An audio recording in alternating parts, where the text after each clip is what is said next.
So the new patch has dropped and I've got you covered with the best 4-2-2 tactics. You guys are going to love this. If you're tired of coming up against teams like this,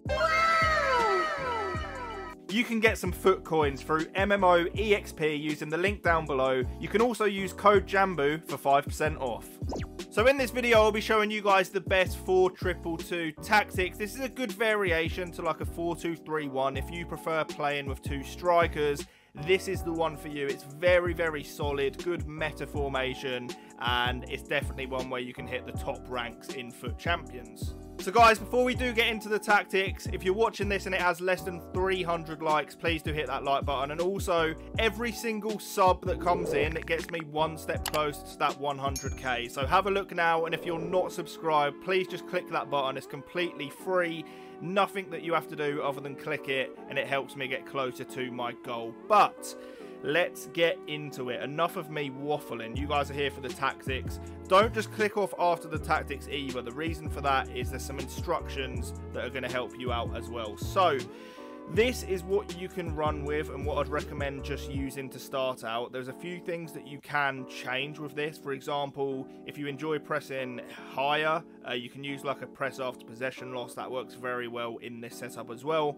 I'd recommend just trying it with balance, see how you find it.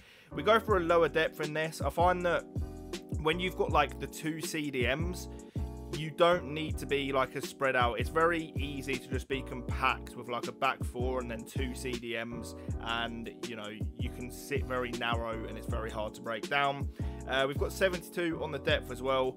That is just how I like to play. The auto offside traps, the high line, I think it works well on this game. If you sit too far back, you give your opponent a lot of space. They can play for the cutbacks and stuff like that. So I like to play a little bit higher. If you want to lower this, you can go to like 55, 60. And that should be fine for you. We've got the direct passing. I say it literally every video. I'll sound like a broken record to a lot of you, but it's going to push your opponent's back line back, give you more options, and it's definitely the best chance creation tactic on FIFA 23. So we've got 65 on the width as well. I guess by trade, the 4-2-2 is quite a narrow formation, and I intend to keep it that way. You don't want your wide attacking mids to be like really spread out on the wing. You want almost like a front 4. So that's what you get with this. 7 players in the box as well. This is what I just kind of stick with most of my formations. I think it's the perfect balance between having your attackers getting involved and then having like someone from the midfield coming up as well, and then still having a solid defense. If you go any more than this, you just get exposed in the middle, and if you go any less, I feel like you limit the chances you could be making. So 7 for me is like the sweet spot when it comes to the players in the box. Corners and free kicks, just pretty irrelevant, to be honest. You can have this on 1-1 or 2-2. It just really doesn't matter too much. Let's talk about the actual players you want. So starting off with the defence, it's the same for every setup. Centre backs, just quick, good at defending. Full backs, quick, good at defending. Good on the ball's a bonus. What I like to do with this formation, when it comes to the CDMs, I like to have one box to box and then one actual like anchor man defender. So think of like Vieira next to like Kevin De Bruyne. Like that's the sort of perfect mix you're going for. When it comes to the wide cams, I think as a left attacking mid, Alawiron is arguably the best in the game. So if you want to sort of build it around the idea of him as a player, quick, good on the ball, strong, you know, capable when it comes to finishing, passing, I think that's very important. So quick, strong wingers who are good on the ball is ideal. And then up front, I like to have the skill moves as well. So players that are quick, you know, a bit of strength about them if possible. The ideal players obviously like Mbappe, but we can't all afford him. So, you know, just players even like Ousmane Dembele, you can get away. I feel like in a 2-striker formation, sorry, you don't need to have as much strength because you're playing like the little 1-2s. You've got the triangles between the striker, CDM and the cams. It just works very well. So you can get away with having like Neymar, for example, up front. That works well. Absolutely fine there. So in terms of the instructions, I don't do anything with the strikers. Nothing too much to change there. You can have those on getting behind if you want to. I find with this formation, I use a lot of the L1 passes with my strikers back to the cam, so that triggers the run in behind anyway. The only issue with getting behind on all the time is sometimes they just run offside, but it is at times worth having on as well. It's just whatever you prefer, to be honest.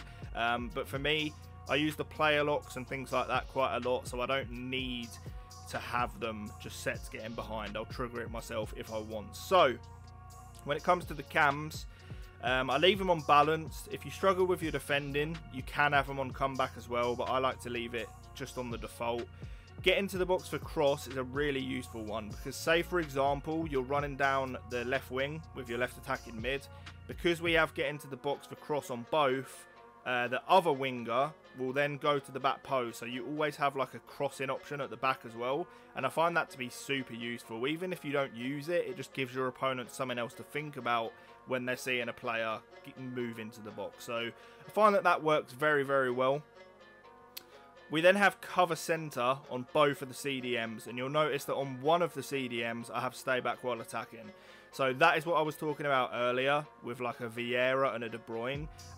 So I like to have one just stay back the whole time. So that will obviously be, you know, your Vieira, your Kante, whoever you use as like an out and out defensive CDM who isn't that good at attacking. That is who you want here, because he's just going to sit in front of the defence whilst the other one gets a bit more involved in the attack.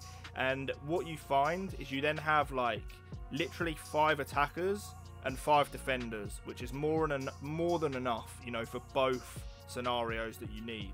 So, you know, in that position, you want to just stick in your defensive player. In this one, you want someone more creative. So, like I say, the ideal ones are like Kevin De Bruyne, players like that. You know, you guys know, you know, who's a good attacking centre mid. Renato Sanchez is another one who you could stick in there and he'll do a really good job.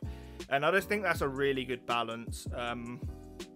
You can also, if you want, put cut passing lanes on. This can help, but it's more if you defend with the AI a lot. For me personally, I'm always right stick switching, covering passing lanes and stuff myself, so I try not to rely on the AI as much, and I find that works for me. So you can try cut passing lanes, may help you. Literally just depends on the style you defend in. So we then have stay back while attacking. I wouldn't recommend anything other than that on the fullbacks, purely because you've got enough attackers anyway for sure.